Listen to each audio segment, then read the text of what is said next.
L'absence de bénéfices et de grandes pertes n'ont pas empêché Spotify de faire la fête.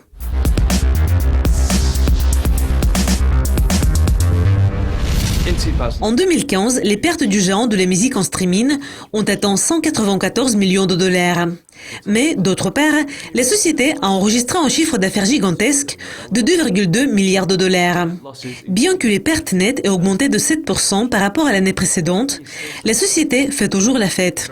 Le taux de croissance du chiffre d'affaires a augmenté de 80% en 2015, ayant presque doublé la hausse de 45% enregistrée en 2014. Les clientèles du géant de la musique en streaming a également augmenté. À la fin de l'année dernière, la société a déclaré qu'elle avait 89 millions d'utilisateurs actifs mensuels, dont 28 millions avaient payé des frais d'abonnement. Les recettes publicitaires ont presque doublé au cours des 12 derniers mois pour atteindre 220 millions de dollars. Les revenus d'abonnement ont progressé à un rythme beaucoup plus lent pour atteindre un peu moins de 2 milliards de dollars. La société a déclaré aux investisseurs qu'à bien des égards, cette année est devenue notre meilleure année jamais vue. Nous croyons que nous allons générer de revenus importants car notre expansion se poursuit et que nos marges devraient s'améliorer.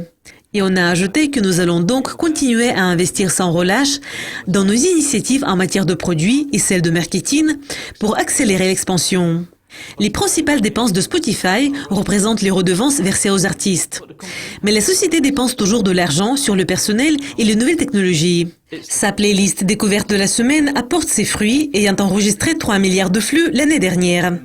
La société suédoise fondée en 2008 a été un des leaders dans l'évolution de la distribution de la musique. Maintenant, l'entreprise a des concurrents tels que Tidal de Jay-Z, ainsi que Apple Music et YouTube Red.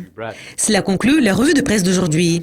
Et en attendant notre prochaine revue de presse, vous pouvez télécharger notre application ou visiter notre site internet pour découvrir plus de nouvelles et de mises à jour. Au revoir.